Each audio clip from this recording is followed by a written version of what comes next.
Esta es la mañana en el continente americano.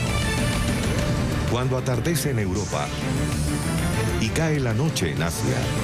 Así despierta el continente americano y transcurre el día y la noche en el resto del mundo. La mañana. Juan Guaidó, el presidente de la Asamblea Nacional de Venezuela, se ha convertido en uno de los grandes protagonistas de la vida política en este país desde el pasado 23 de enero, cuando se juramentó como presidente encargado.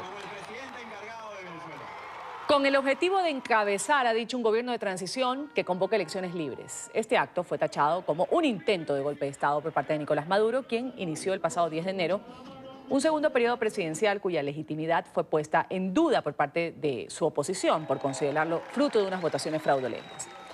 Mientras Maduro exhibe el apoyo de países como Rusia, China, Irán, Turquía, Nicaragua y Bolivia, Guaidó es respaldado por Estados Unidos, Canadá y la mayor parte de los países en América Latina y en Europa. El presidente Guaidó ya ha obtenido el reconocimiento de más de medio centenar de países. Pero la gran pregunta es, ¿cuánto poder tiene realmente Guaidó?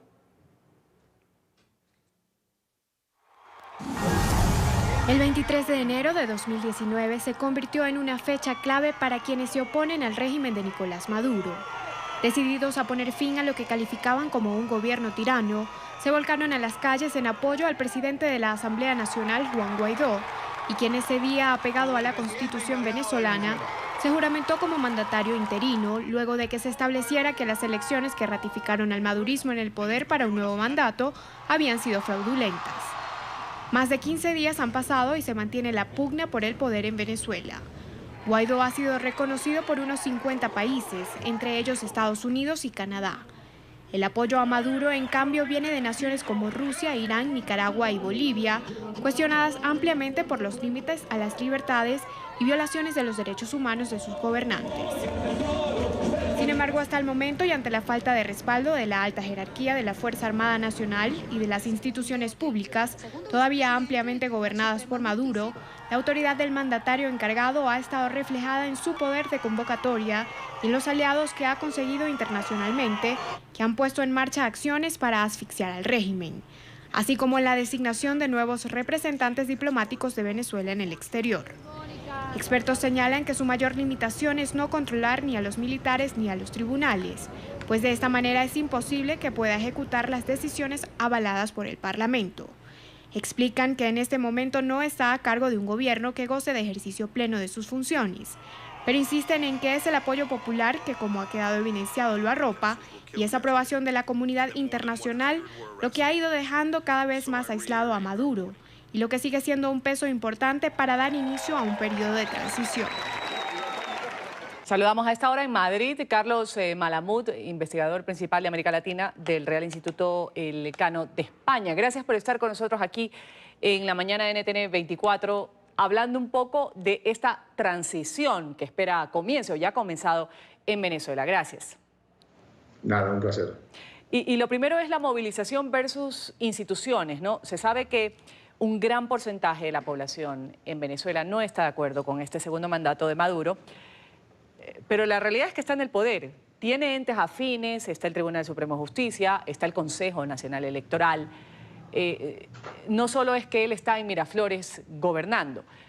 Entonces, ¿en qué queda Guaidó cuando se lo llama como presidente interino de Venezuela? ¿Cuál es su real poder o alcance? De momento es más una proyección a que esa interinidad sea efectiva, pero para que esto pueda ocurrir, los apoyos al presidente Maduro, sobre todo provenientes de las Fuerzas Armadas, que son el fiel que va a inclinar la balanza en una u otra dirección, tienen que disminuir o ser neutralizados de forma definitiva, ¿no? Mientras esto no ocurra, seguiremos como hasta ahora. Sin embargo, hay muchas personas que dicen que se ha avanzado un paso más, como se ha establecido siempre el panorama de parte de la oposición de Maduro durante todos estos años, pues dicen ahora estamos un poco más avanzados. Sin embargo, las decisiones de Guaidó no son publicadas en la Gaceta Oficial, pero lo que sí sucede es que sus mensajes, cuando van vía Twitter, son capaces de movilizar a decenas de miles de personas. ¿Cuán importante es tener a la gente en las calles? Lo que está claro en este momento es que este es el principio del fin del régimen chavista. Lo que no sabemos es cuánto va a durar, si mucho o poco, ni cómo va a ser, si va a ser pacífico o violento. Guerra civil no va a haber, pero puede haber mucha violencia y mucha sangre en las calles. La movilización, por eso es importante, porque es lo que va a hacer que el fiel de la balanza, junto con la presión internacional y la negociación en otras esferas, puede inclinarse a favor de la convocatoria electoral. Cuando se dice, señor Malamud, internacionalmente, pues el presidente interino Juan Guaidó ha sido reconocido por medio centenar de países. ¿Qué alcance tiene? Pues de momento un alcance limitado. Es verdad que la presión internacional, como su nombre indica, pone presión al presidente Maduro, fuerza las cosas, pero la resolución de este conflicto, el poder desabrochar el nudo que atenaza el conflicto venezolano, va a pasar únicamente por las calles y por las instituciones venezolanas. Mientras esto no se decante, la presión internacional, que es importante, no es suficiente para destrabar la situación. ¿Qué se necesita para que empiece esta transición? Es claro, o que las Fuerzas Armadas, según dicen muchos analistas, le quite el respaldo a Maduro, sí, o que Maduro dé paso a un costado. Sí. Señor Malamud, le decía, ¿qué es lo que falta para que inicie este periodo de transición anhelado por muchos venezolanos? Sí. ¿El papel de las Fuerzas Armadas que le quite el respaldo a Maduro o que Maduro dé un paso al costado? Estamos dialogando con Carlos Malamud. Vamos a tratar de restablecer la conversación. Se ha visto un poco interrumpida. Y lo decíamos, ¿cuánto poder tiene realmente el presidente interino de Venezuela, Juan Guaidó? Recordemos, él es el presidente de la Asamblea Nacional y se ha convertido en uno de los grandes protagonistas al plantear este cambio. La vida política de Venezuela sucedió el pasado 23 de enero, se paró frente a la multitud. Ahí estamos viendo esas imágenes, recordando un poco lo que sucedió ese 23 de enero. Se juramentó como presidente encargado y ha dicho, soy el encargado, igual que mucha gente de la oposición de Maduro, de encabezar un gobierno de transición para convocar a unas elecciones libres y democráticas. Sin embargo, pues Maduro ha dicho que esto es parte de un golpe de Estado, que está orquestado por Estados Unidos. Señor Malamud, seguimos con usted, ya me escucha bien. Sí, perfecto. Le decía, como última pregunta, ¿qué es lo que queda para que empiece esta transición en Venezuela, este anhelado paso de elecciones libres y democráticas que ha planteado Juan Guaidó y que lo plantea hace algún tiempo la oposición de Maduro? El papel de las Fuerzas Armadas, por una parte, y el papel de Maduro. Mucha gente dice que tiene que dar un paso a un costado para que pueda empezar esta transición y se llama elecciones. Mientras Maduro siga en el poder, la negociación para la convocatoria de unas elecciones libres, o inclusive cualquier tipo de negociación entre la oposición y los sectores más dialogantes del régimen, es prácticamente imposible. De ahí la necesidad, casi una necesidad ineludible, de la salida de Maduro. Pero como bien sabemos, su falta de opciones haga que se resista de manera recurrente. Por eso, cualquier opción que le abra la puerta para una retirada honrosa sería bien recibida y sería precisamente ese comienzo de la transición a la que usted alude. Vamos a agradecer a Carlos Malamud, investigador principal de América Latina, nos ha acompañado desde Madrid, España. Gracias y un buen día para usted. Buenos días, hasta luego. Buen día.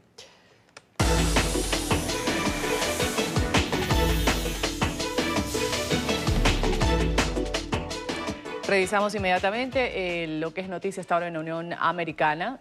Migrantes de Honduras están demandando al gobierno estadounidense por acabar con el beneficio migratorio conocido como el estatus de protección temporal. Los inmigrantes aseguran que la administración de Trump ha terminado con el beneficio tras una motivación de puro corte racial. Ya Emiliana Molina, vamos a empezar con ella en Washington, luego lo haremos en Florida y en Nueva York. Emiliana, adelante.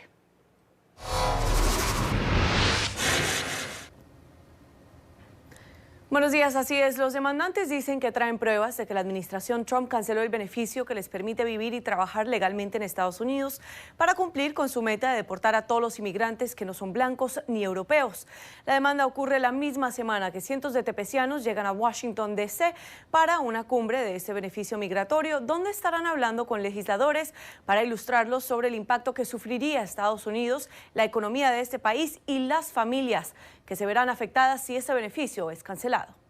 Pidiéndole al Congreso de que tomen acción y que pasen una legislatura para que el TPS conduzca a una residencia permanente. Yo entiendo que él no va a estar allí y va a ir para atrás a El Salvador, y yo no voy a tener un papá para ayudarme en todas las cosas que tengo que hacer. ¿Y cómo te sentirías tú? ¿Cuál es tu mayor preocupación si a tu papá sí le toca devolverse a El Salvador? Ayudar a mi mami, porque mi mami mucho tiempo tiene enferma y solo en la casa está, y no sé si le puedo cuidar sola.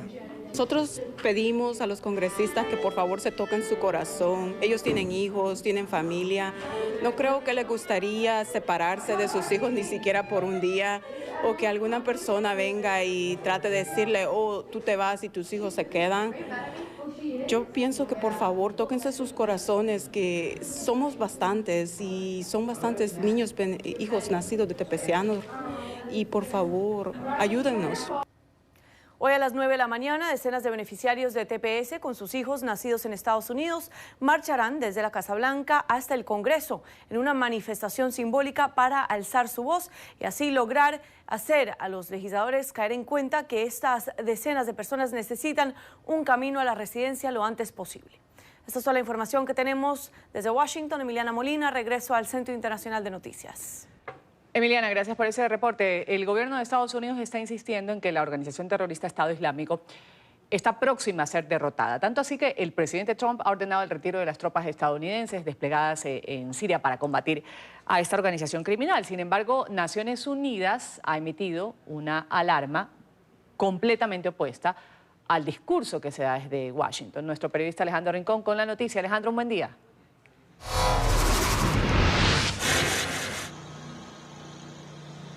Feliz martes para todos. El pasado 6 de febrero, durante un discurso, el presidente Trump anticipó que su administración en el transcurso de esta semana anunciaría la reducción al 100% de los avances que ha tenido en manera territorial la organización Estado Islámico en algunas regiones de Irak y sobre todo en el noroeste de Siria.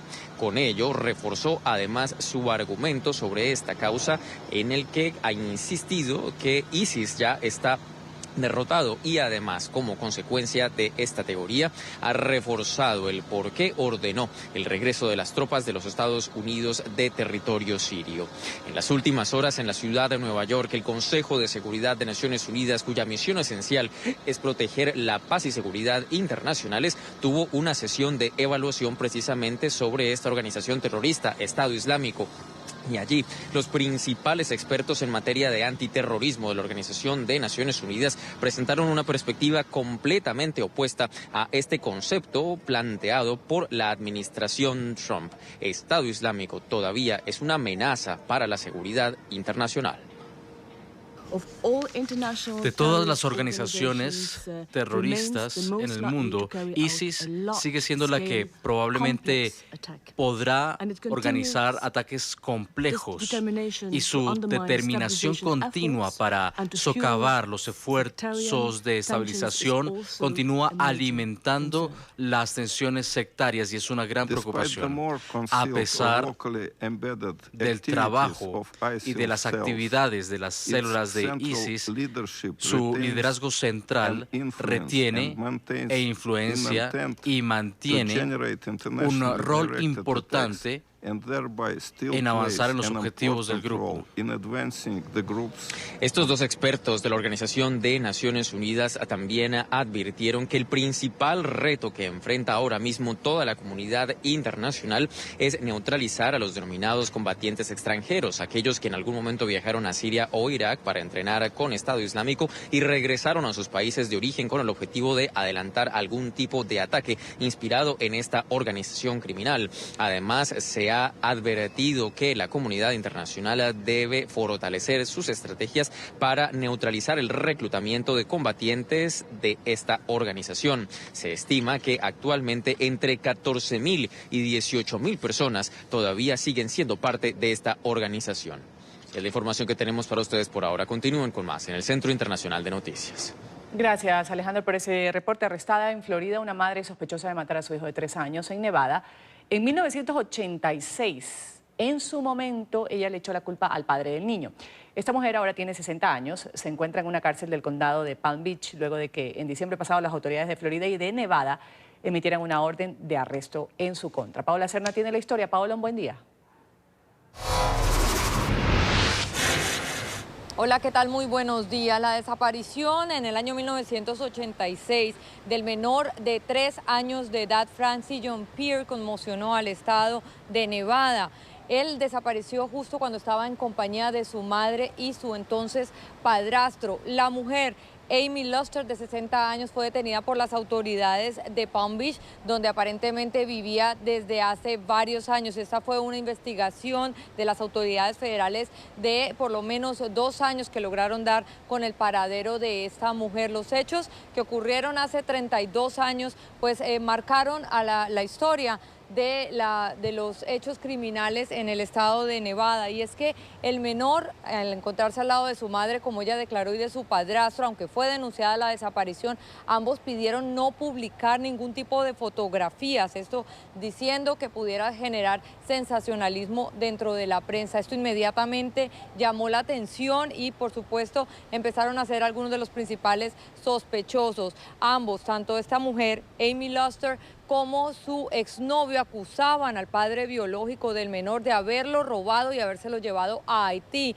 y haciendo esto se trasladaron a la Florida diciendo que supuestamente estaban más cerca de Haití y podían viajar a la isla para tratar de buscarlo. El pequeño nunca apareció, sin embargo hay reportes de las autoridades que un año antes de su desaparición habían golpeado tanto la madre como el padrastro al menor por lo menos unos 50 veces con una correa. Esto quedó en el reporte policial. También se supo que después de la desaparición del menor, pocos meses después, la pareja intentó vender todos los juguetes del pequeño para costear así un largo viaje que tenían planeado. Esto, por supuesto, generó todas las alertas y terminaron cancelando dicho viaje. Se trasladaron a Florida diciendo que eran víctimas de persecución en Las Vegas, en Nevada, y es por eso que se movilizaron y desde ahí habían estado intentando buscarlos. Lograron detener a la mujer, quien ha sido llevada por esta solicitud al estado de Nevada, donde será procesada, y en el informe policial dice que le han fijado una fianza de $1 millón y así pudiera esclarecerse la pérdida de este pequeño de 3 años que fue conocido en ese entonces como Jojo. La información desde Miami, soy Paola Serna. Continúen con más desde nuestros estudios centrales. Muy buenos días. Buen día, Paola. Vamos a continuar con el Tribunal de España, que el día de hoy justo inicia el juicio contra 12 dirigentes independentistas catalanes por el intento secesionista del 2017, un proceso sin precedentes en España, y en el que la Fiscalía solicita penas de hasta 25 años de prisión. El proceso se va a llevar a cabo en medio de protestas en Barcelona por parte de grupos independentistas radicales. Los 7 jueces que forman parte del tribunal van a tener que decidir si en los hechos que se juzgan hubo violencia o no, y por lo tanto los acusados habrían cometido un delito de rebelión que conlleva a condenas de hasta 25 años o de sedición también, condenas de sedición con menos penas de cárcel. Hoy Rusia se ha pronunciado sobre el proyecto de resolución sobre Venezuela impulsado por Estados Unidos en el Consejo de Seguridad de la ONU. Según Moscú, este documento busca sentar un pretexto para una intervención militar en la nación suramericana. El borrador de la resolución estadounidense aboga por iniciar inmediatamente en Venezuela un proceso político que lleve a unas elecciones presidenciales libres y justas, también creíbles, bajo observación internacional. El próximo 26 de febrero, la expresidenta argentina Cristina Fernández de Kirchner se va a sentar por primera vez ante el Tribunal Federal. Ese día va a comenzar el juicio oral en una de las 4 causas por corrupción que ya fueron elevadas a juicio. La exmandataria va a tener que responder si es cierto que durante su gobierno se benefició con contratos millonarios de obra pública al empresario Lázaro Báez, un exagero del banco que se convirtió en un millonario gracias a su amistad con el fallecido presidente Néstor Kirchner. Las audiencias van a durar al menos un año.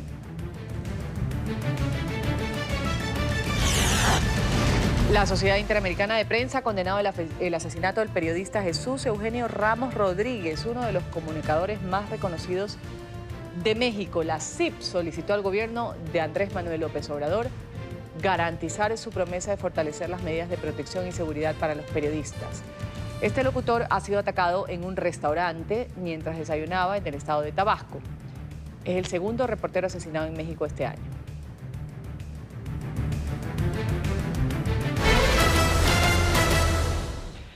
Los voluntarios venezolanos que organizan la ayuda humanitaria ya están en Cúcuta. La Fundación Coalición Ayuda y Libertad ha vinculado a migrantes con esta logística para un poco establecer lo que es la reagrupación de alimentos, entre otras cosas, de la ayuda humanitaria. Saludamos a Carlos Arturo Albino, está en Cúcuta con el tema. Carlos, adelante.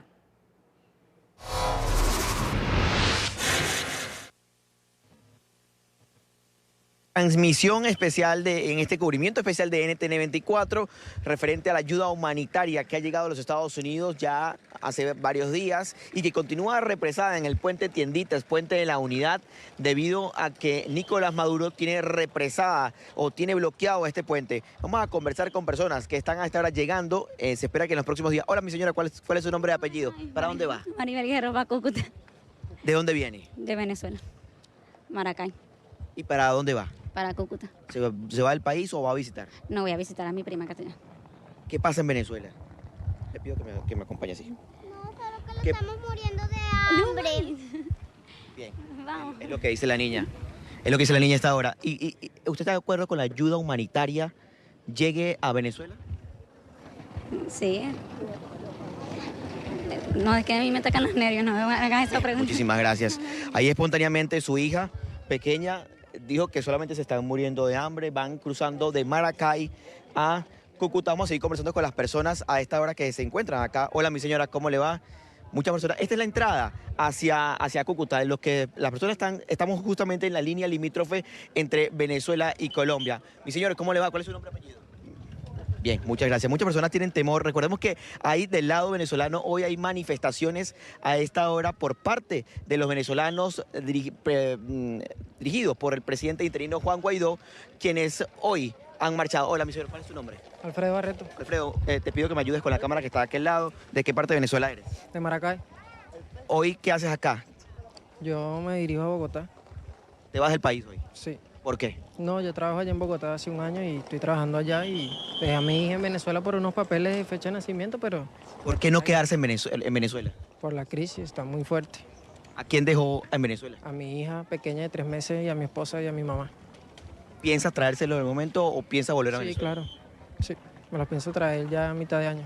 La ayuda humanitaria está represada aquí en Colombia. ¿Está usted de acuerdo que esta ayuda pase a territorio venezolano? No te sabría decir porque... ¿Son medicamentos, insumos, medicina? ¿Está de acuerdo que esto pase a Venezuela? Sí, claro, las medicinas sí, porque a mucha gente le hace falta la medicina, como la medicina del corazón, de la tensión y todo eso. Muchas medicinas a las mujeres embarazadas que no se consiguen. Bien, muchísimas gracias. ¿Cómo está, mi señora? Una consulta por acá. ¿Su nombre y apellido? Bien. Es lo que se vive acá en la frontera entre Colombia y Venezuela, línea limítrofe entre ambos países. Personas siguen entrando a territorio colombiano a abastecerse de alimentos, de medicamentos. Otros se han ido del país para buscar un futuro mejor. Ruth, ¿alguna consulta? Sí, quería preguntarte hoy día justamente, Carlos, se está hablando de que en el puente va a haber una manifestación, un plantón para pedir a Nicolás Maduro que permita el ingreso de esta ayuda humanitaria. No es algo que no se ha hecho, ya se lo ha pedido en reiteradas ocasiones. Sin embargo, cuéntanos un poco quiénes van a participar. Miren, esta manifestación que se va a realizar en las próximas horas acá muy cerca de la frontera son coordinadores políticos por parte de la oposición, en este caso dirigidos por el presidente interino Juan Guaidó, quienes se encuentran acá en territorio colombiano. Está la diputada Gaby Arellano, están los coordinadores de la ayuda humanitaria. Ellos van a hacer un plantón muy cerca donde nosotros nos encontramos, es en el Parque Santander exactamente. Van a hacer con los venezolanos, están convocando también a los venezolanos que se encuentran acá en Cúcuta trabajando. Esto con el fin de que todos alcen su voz pidiendo al régimen de Maduro que deje estar esta ayuda humanitaria, que no se explican por qué no la dejan ingresar siendo tan necesaria como los medicamentos y los insumos médicos. Muy bien, Carlos. Vamos a estar más adelante estableciendo un nuevo contacto contigo. Gracias por ese reporte desde Cúcuta, Colombia. La visión de muchos venezolanos que siguen saliendo, como lo vemos atrás de Carlos Arturo, con sus bolsas en mano, con sus mochilas, embarazadas incluso, tratando de buscar mejores días. Volvemos contigo en cualquier momento. Vamos a hablar de lo que sucede en Madrid, que tiene que ver con la Comisión de Ayuda al Refugiado, que ha dado los últimos datos sobre asilo con los que ha cerrado en el 2018. Esta información demuestra que los venezolanos son los que más solicitudes presentan y ya por tercer año consecutivo, superando a países como Colombia y Siria. Noticia en directo con nuestro periodista Marcelo Moncayo en Madrid. Marcelo.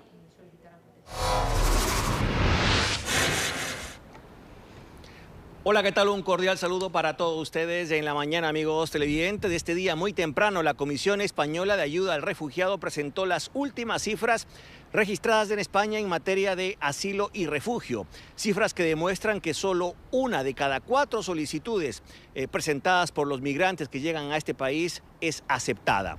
Y estas cifras también demuestran que, lamentablemente, los ciudadanos venezolanos siguen siendo los que más solicitudes de asilo registran en este país. Por ejemplo, en el año 2017 se pasó de 10.350 solicitudes a el año 2018, 19.280. Esto demuestra la grave crisis humanitaria que se está viviendo en Venezuela. De nuevo, Venezuela vuelve a ser el primer país de origen de los solicitantes, con más de 19.000 solicitudes, pero a la vez es una de las nacionalidades con más porcentajes, con más peticiones denegadas. Es decir, solo ha habido 30 resoluciones favorables para personas procedentes de Venezuela. Televidentes de la mañana, pero otro dato que también preocupa es las solicitudes presentadas por ciudadanos colombianos. En el año 2017, Colombia ocupaba el tercer lugar en presentación de solicitudes de asilo, pero ahora, en los últimos datos del 2018, Colombia pasó al segundo lugar, después de Venezuela y antes que Siria. Colombia pasa en el 2017 de 2.460 solicitudes al 2018 con 8.650, un incremento realmente considerable. Según una de las responsables de la Comisión Española de Ayuda al Refugiado, en el caso de Colombia se debe a la falsa paz que se estaría vendiendo en ese país. La matanza en el año 2018 de líderes sociales y sindicalistas en Colombia continúa, la semana pasada, creo que nos informaron los compañeros del programa asturiano de defensores. Y lo cierto y verdad es que sigue existiendo y España, hay determinadas comunidades autónomas que gestionan programas para defensores de derechos humanos en las que siguen viniendo defensores de derechos humanos colombianos. El grosso de las solicitudes de protección interna de Colombia tienen que ver en su mayoría, por lo menos en lo que nosotros atendemos el servicio jurídico con la llamada falsa paz. Amigos televidentes de la mañana, y desde la Comisión Española de Ayuda al Refugiado hacen un llamado al gobierno español para que facilite medidas, para que legisle a favor de los migrantes, para que no sean tantas, miles, las solicitudes de asilo que se encuentran todavía sin ser analizadas. Este es el informe para la mañana. Sigan ustedes con más aquí en NTN 24. Hasta pronto. Hasta pronto, Marcelo. Gracias por ese reporte desde España. Vamos ahora a Venezuela. Como sabemos, se vuelca nuevamente hoy a las calles. Seguidores y opositores al régimen de Maduro han convocado manifestaciones a propósito del Día de la Juventud. Hoy es el Día de la Juventud y precisamente este gremio sale a las calles. El presidente encargado, Juan Guaidó, uno de ellos, ha pedido a la ciudadanía enviar un contundente mensaje a la Fuerza Armada, como lo ha hecho desde el principio, desde que es el presidente interino, para que permita el ingreso de la ayuda humanitaria represada en la frontera. Ha dicho, los militares deben ponerse al lado del pueblo, evitar que exista un genocidio. Estamos hablando de alimentos y de medicinas necesarias para salvar vidas. Información en directo desde Caracas con Daniela Zambrano en las calles. Daniela, un buen día para ti. Hola Ruth, ¿qué tal? Muy buen día. Me encuentro en este momento en la avenida Francisco de Miranda, esto es en el este de Caracas, municipio Chacao, y al fondo se encuentra la tarima que va a ser el final de esta movilización que ha convocado la oposición venezolana, específicamente la directiva de la Asamblea Nacional, para enviar un mensaje contundente a la Fuerza Armada, y es que se permita el ingreso de la ayuda humanitaria que está represada en la frontera colombo-venezolana. Hoy también marcha el oficialismo, pero en el centro de Caracas. Esto será desde la Plaza Morelos hasta la Avenida Bolívar, una marcha que espera ser recibida por Nicolás Maduro. El día de ayer hubo una noticia que sorprendió a todos, y es que a través de las redes sociales el presidente encargado Juan Guaidó anunciaba que ya había ingresado una parte de la ayuda humanitaria a territorio venezolano. Se trataba de suplementos alimenticios para los más pequeños, los más necesitados, y también para mujeres embarazadas. Sin embargo, no quiso dar detalles de cómo ingresó esa ayuda humanitaria a Venezuela. Lo que podemos conocer de manera extraoficial es que fue llegando poco a poco, y luego de que la acumularan durante un tiempo, pues ya se hizo formalmente la entrega a una asociación venezolana de centros de salud. Veamos parte de las declaraciones que ofrecía al respecto Juan Guaidó. Las fundaciones que hicieron llegar la ayuda es una pequeña muestra de lo que se puede lograr una vez abramos el corredor humanitario en Venezuela. Es importante para, sobre todo, insisto, las poblaciones más vulnerables, las madres en periodo de gestación que sufren desnutrición, y también para niños entre 6 meses y 10 años que tienen severos trastornos de desnutrición. Tenemos para 1.700.000 dosis, es decir, son 85.000 sobres de micronutrientes que sirven para 20 raciones cada una, así que es importante, sobre todo para esa población más vulnerable. Lo importante de esto es que se puede generar la atención, la ayuda humanitaria, abrir el corredor y lograr que ingrese definitivamente y salvar vidas en Venezuela. También el día de ayer, durante un acto en el estado Táchira, Diosdado Cabello, quien es presidente de la Asamblea Nacional Constituyente y vicepresidente del Partido Socialista Unido de Venezuela, responsabilizaba una vez más a Estados Unidos del desabastecimiento de medicinas y alimentos en Venezuela. Una situación que lleva años, que se ha hablado de la falta de producción, de la falta de inversión en estos sectores, pero que sin embargo el gobierno de Nicolás Maduro insiste que es responsabilidad de otros países, en este caso de Estados Unidos, y una vez más desestimaba el ingreso de la ayuda humanitaria por la frontera. Escuchemos. Nos han venido amenazando en los últimos días con el tema de una ayuda humanitaria. No es ni ayuda ni es humanitaria. Venezuela tiene problemas, sí. ¿Por culpa de quién? Por culpa del bloqueo que tiene el imperialismo norteamericano, que nos impide comprar alimentos y nos impide comprar medicinas.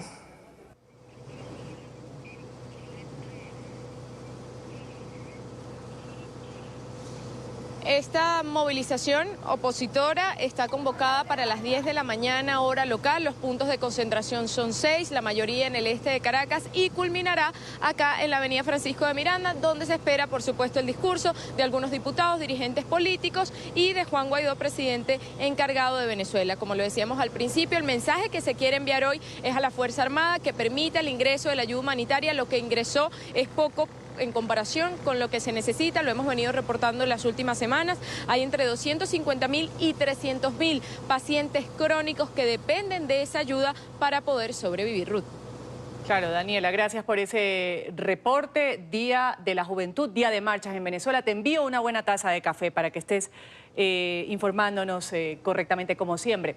Menciono esta bebida justamente porque dicen que el café está en peligro. Esto según el Instituto del Clima en Australia. Han advertido que para el año 2050 las tierras en donde se cultiva el café se van a calentar tanto que no van a permitir el crecimiento de este grano. La sentencia de que el café puede desaparecer, sin embargo, no ha sido desestimada por la Federación Nacional de Cafeteros de Colombia y también por destacados científicos ambientales. ¿Qué será de la existencia humana ahora que se acaba el café? ¿Qué será de la vida sin ese aroma que despierta a los espíritus? Que inspiró atmósferas maravillosas como la del Café de la Rotonda en París, los café conciertos, a Café Tacuba, Café y Libro, Café con aroma de mujer y por supuesto canciones alojadas en memoria de todos los mortales. Es la chica de los cafés. No es mañana mismo, pero sí en el 2050, cuando el 88% de las tierras de América Latina, donde se cultiva, se calentarán al punto de no permitir que crezca la semilla, y para el 2080, cuando se certificará la desaparición definitiva de todas las especies de café.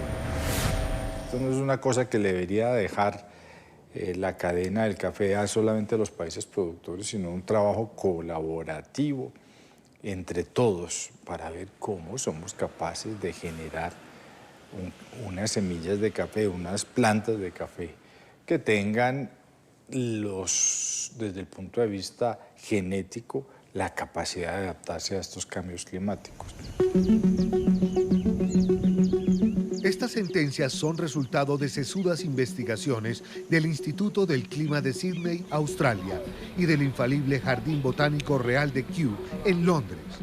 Este último advierte que el café de mayor consumo, el arábigo, más pronto que tarde, desaparecerá, y todo debido al cambio climático. Primero desaparecerá más o menos entre los 1.000, 1.200, 1.300 metros sobre el nivel del mar en Colombia, ¿sí? Porque obviamente allí la temperatura va a ser mucho más alta. Verdadero desastre para más de 1.600.000 personas que solo despiertan al día si tienen una taza de café en la mano. Pero también para 120 millones de personas de 70 países que viven directa o indirectamente del grano aromático y ampliamente estimulante. Vamos a trabajar de manera sólida con nuestros conocimientos en Cenicafé para ver cómo le vamos dando respuesta a este que efectivamente es uno de esos obstáculos que uno ve para el crecimiento de la caficultura hacia el futuro. Terrible amenaza para múltiples escenarios de enorme utilidad. El encuentro entre amigos, expansión de rumores, debates de ideas informales, concepción de teorías ciudadanas acerca de todo y nada, citas de enamorados, elaboración de componendas, refugio de solitarios, conquistadores, negociantes y chismosos de ordinario y exquisito tenor. En el café pasa todo, es una esencia, es un laboratorio, de psicoanálisis, de economía, de amistad. La bebida sin alcohol que riñe con el té por ser la más socializadora del mundo será historia, porque el cambio climático con su deforestación explosiona la aparición de hongos patógenos y de plagas que sí se adaptan a nuevas y más altas o bajas temperaturas. Ese 0.5 grados centígrados del cual nos hablaba el IPCC el año pasado es vital tanto para los cultivos de café como también para la subsistencia de muchas otras especies y de muchos ecosistemas, por ejemplo, en Colombia y a nivel del mundo. Esto de que el café no va más también es sentencia del Centro Internacional de Agricultura Tropical y de publicaciones de la mayor seriedad como las de la revista Science Advance, en las que ponen al grano dentro de la lista de especies amenazadas de la Unión Internacional para la Conservación de la Naturaleza. Sigamos jorobando y estas noticias dejarán de ser noticias para ser cotidianidad. Sí. El New York Times no lo creyó e hizo que sus asesores ambientales lo confirmaran. El escepticismo es mundial, como en su momento lo fue la noticia del orificio en la capa de ozono. Y ahí tenemos la brutal incidencia de cáncer en la piel y la extinción de especies animales y otras vegetales que no creímos se irían jamás. El café está por marcharse y, como dice el creador del café literario en Buenos Aires y Colombia, ya lloraremos sobre el café derramado y la lección la aprenderemos todos, pero aún más, como dicen por allí, los que se creen muy café con leche. Qué buen reportaje, qué buena nota. Ojalá no se acabe el café. Vamos a hablar de la visita del presidente Donald Trump, la que mantuvo el día de ayer a la ciudad del Paso, Texas. Ahí ha defendido su propuesta de construir un muro fronterizo con México. Ha dicho que la valla es necesaria totalmente para contener el crimen en Estados Unidos y salvar vidas. El mandatario ha afirmado que pese a los obstáculos va a construir este muro porque de esta forma va a asegurar la zona limítrofe.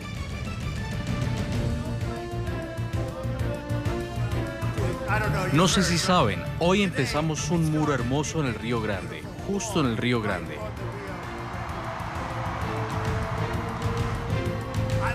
Me encanta este estado y amo a la gente de este estado. Hemos tenido un gran romance juntos, lo saben. Estamos haciendo lo que tenemos que hacer. El muro se está construyendo, continuará, va a un ritmo acelerado. el río Bravo. Está sucediendo, vayan a comprobarlo.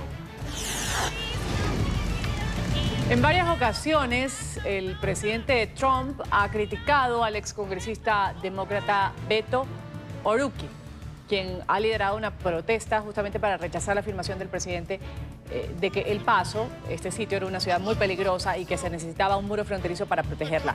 Ahí vemos al político demócrata, se mostró en contra de las medidas sobre migración de la Casa Blanca. Con los ojos del país puestos sobre nosotros, todos juntos nos pondremos de pie aquí en una de las ciudades más seguras de los Estados Unidos de América, no por los muros, sino en contra de los muros. En los últimos 10 años, más de 4.000 niños, mujeres y hombres han muerto tratando de venir a este país para trabajar en empleos que nadie tomará, tratando de estar con un miembro de la familia, huir de la brutalidad, la violencia y la muerte en sus hogares, en sus países de origen. Y a medida que construimos estos muros, 600 millas y contando de la frontera de 2.000 millas han sido amuralladas. Los empujamos a tramos cada vez más traicioneros y remotos de la frontera entre México y Estados Unidos, asegurando así un mayor sufrimiento y muerte, y nos oponemos a los muros. Demócratas y republicanos han alcanzado un acuerdo tentativo para evitar un nuevo cierre del gobierno de Estados Unidos. Este pacto incluye $1.375 millones para construir un muro en la frontera con México. Esta promesa, sabemos que es la promesa bandera de la campaña del presidente Donald Trump. Originalmente exigía $5.700 millones para su construcción. El acuerdo aún debe ser aprobado por la Casa Blanca y este viernes justamente va a expirar el financiamiento temporal para el Departamento de Seguridad Nacional y otras agencias federales. Continúa la alerta en Chile y en Perú por las torrenciales lluvias que dejan al menos 19 muertos en ambos países. La creciente de ríos ha forzado a los habitantes de las zonas afectadas a evacuar. La destrucción de algunas vías ha dificultado la entrega de ayudas. Viviendas, escuelas, los centros médicos también han sido destrozados. El presidente de Brasil, Jair Bolsonaro, ha dejado este lunes la unidad de cuidados semi-intensivos. Ha sido trasladado ya a una habitación del Hospital Albert Einstein en Sao Paulo. El presidente Bolsonaro fue sometido el 28 de enero a una reconstrucción del tránsito intestinal para retirarle la bolsa de colostomía que cargaba justamente después de que recibiera esa puñalada en el abdomen en septiembre pasado durante la campaña presidencial. El mandatario debía permanecer hospitalizado por 10 días, pero presentó fiebre, también un cuadro de neumonía que le exigió antibióticos y también la extensión de su hospitalización. En Brasil se han llevado a cabo los funerales de los adolescentes que murieron en el incendio que azotó el campo de entrenamiento de Flamengo en Río de Janeiro. 10 niños entre los 14 y 16 años perdieron la vida el viernes pasado en la mañana cuando inició este incendio en una unidad de aire acondicionado en el improvisado dormitorio en el campo de entrenamientos de El Flamenco. Otros 3 menores resultaron heridos, uno de ellos de gravedad. El alcalde de Río ha dicho que el club no tenía permiso para construir estos alojamientos en este sitio, pero el equipo aseguró que los dormitorios eran muy cómodos y también adecuados. A esta hora, la primera ministra británica Theresa May comparece en la Cámara de los Comunes. Acaba de decirle a los parlamentarios de su país que necesitan más tiempo para alcanzar un nuevo acuerdo con Bruselas para la salida del Reino Unido de la Unión Europea. Según los plazos previstos, el Brexit tendría que hacerse efectivo el 29 de marzo de este año, del 2019. Sin embargo, May ha dicho en la sesión de hoy que espera poder sortear este asunto para antes de Navidad. Diputados británicos han rechazado justamente el mes pasado el pacto original firmado en noviembre al rechazar la cláusula irlandesa que implica una frontera física entre Irlanda del Norte e Irlanda. El secretario de Defensa interino de Estados Unidos ha llegado este martes a Bagdad en una visita no anunciada. Patrick Shanahan se ha reunido con el primer ministro de Irak, con quien habló del futuro de las tropas estadounidenses desplegadas. Esta visita se produce en un momento tenso entre Irak y Estados Unidos tras las declaraciones del presidente Donald Trump en las que aseguraba que contaba con una base militar en Irak y que servía para observar un poco a Irán. Mortal incendio en India, al menos 17 personas, entre ellas un niño, han muerto en un incendio registrado en un hotel en Nueva Delhi. Los bomberos lograron extinguir el fuego casi 4 horas después de que comenzara. El hotel había sido reservado por una familia que había acudido justamente a la capital de India para asistir a una ceremonia.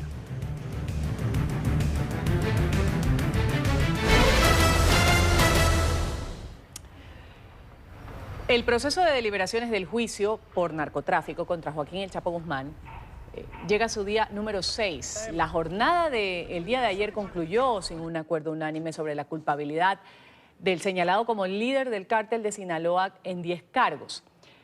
Estos cargos se los imputó la Fiscalía de Estados Unidos, aunque se pensaba que el historial de fugas de prisión, habiendo sido calificado por la Unión Americana como el criminal más notorio de todos los tiempos, pues estaba claro que el veredicto sería de culpable. La demora de este proceso ha causado cierta suspicacia sobre lo que podría estar pasando. Este video, registrado el 17 de marzo de 2007, hace parte de las evidencias solicitadas el lunes por los 12 jurados a cargo de la causa contra El Chapo Guzmán. Hizo parte del testimonio del agente Scott Schoonover de la DEA, quien participó de la incautación de más de 15.000 kilos de cocaína pertenecientes al cártel de Sinaloa. Los jurados también solicitaron el testimonio alrededor de esta incautación de más de 4.000 kilos de coca transportados en un submarino. NTN 24 pidió la opinión de la defensa del Chapo sobre la solicitud de más evidencias. Eduardo, si seguimos en este camino de recibir más notas de los jurados pidiendo más testimonios, ¿cómo puede leerse esa actitud de los jurados? Depende, puede ser muchas cosas. Quieren verificar algo si no están de acuerdo, o están tratando de convencer a alguien que decida de una manera u otra. Digamos, pero si eso sucediera, ¿pudiera ser, digamos, visto como tal vez algo favorable para la estrategia de la defensa? Ojalá que sí. Al cierre de la quinta jornada de deliberaciones, los jurados también preguntaron si era necesario llegar a un veredicto unánime en todas las 27 violaciones al Código Criminal de los Estados Unidos atribuidas al Chapo, cuestión sobre la que el juez Brian Cogan precisó que sí es necesaria la unanimidad en el veredicto de todas las 27 violaciones. Obviamente, ellos no están sorprendidos por el caso del gobierno. Me complace saber que están analizando la evidencia cuidadosamente, de manera lenta. Es todo lo que en verdad podemos esperar de un jurado que está asumiendo su obligación de manera seria, como debería ser. Tiene la vida de un hombre en sus manos. Saludamos a esta hora en Carolina del Norte a Rob Heroy. Él es abogado experto en asuntos criminales de alto riesgo. Gracias por estar con nosotros aquí en la mañana de NTN 24. Bienvenido. Gracias, estoy aquí. Abogado, me quedo con esta frase que justamente lo emitió Estados Unidos sobre el Chapo Guzmán, el criminal más notorio de todos los tiempos. Y entonces, ¿por qué es tan difícil para un jurado dar un veredicto? O sea, para entenderlo, quienes vemos de afuera este proceso de juzgamiento para el Chapo Guzmán, que ya lleva algunos meses en los Estados Unidos. Well, el problema es que mucho del caso del gobierno está basado en usar unos sapos. Y cuando hay sapos que están testificando, la gente en general van a pensar si esas personas están diciendo la verdad o si ellos están diciendo que quiere el gobernador para que se reduzcan las sentencias.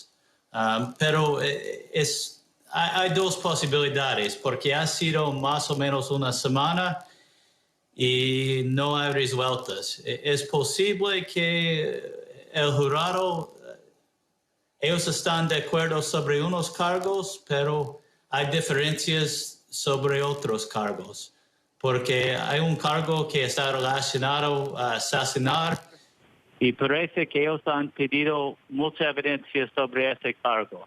Probablemente hay unas personas ahí que están pensando él es culpable de eso y hay otros que tienen sus dudas y están pidiendo alguna evidencia. Y normalmente cuando se hace eso es para que una persona ahí puede intentar convencer a otro jurado sobre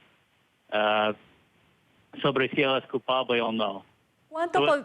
¿Es posible que... lo siento. No, discúlpeme por interrumpirlo, pero ¿cuánto podría tardar entonces esta depuración? Porque todos los días estamos contando el número 5, el número 6. Se decía que la semana pasada ya podía haber una resolución, pero parece que la cosa no es tan sencilla y según lo que usted está explicando tampoco. No hay un límite fijado sobre cuántos días, pero eventualmente va a llegar a un punto en que si ellos no han decidido, hay un peligro que hay unas personas que simplemente van a decidir sí o no, simplemente para que ellos puedan regresar a sus familias. Y eso es el peligro, y por eso el juez eventualmente va a tener que decir, basta, tienes que decidir o vamos a decidir que no vamos a tener resuelta.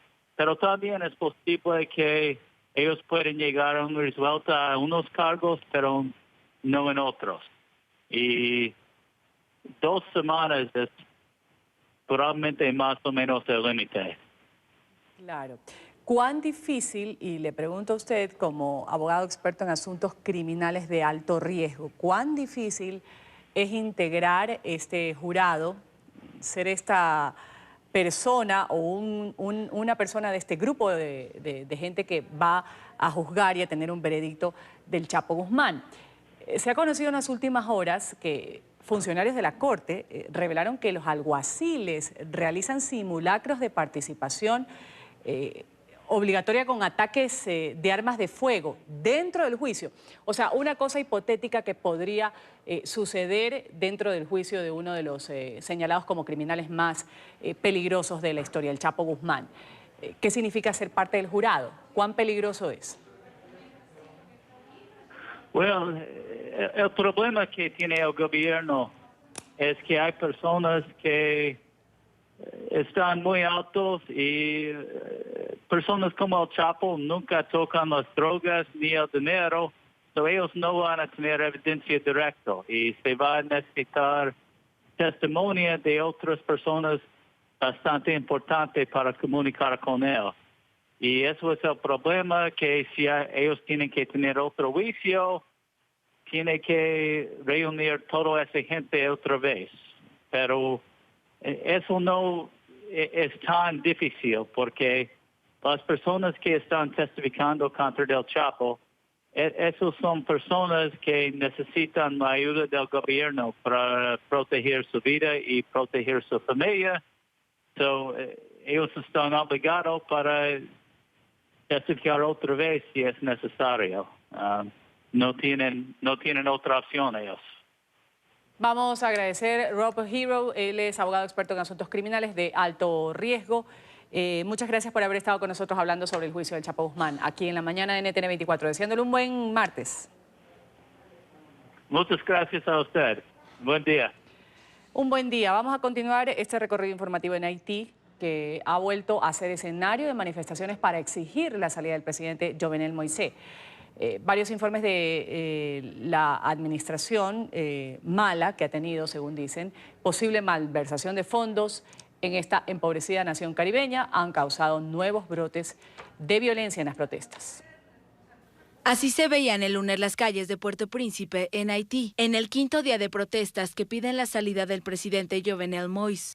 Ante el aumento de la violencia existen reportes de varios muertos, aunque el gobierno ha permanecido en silencio ante las manifestaciones violentas.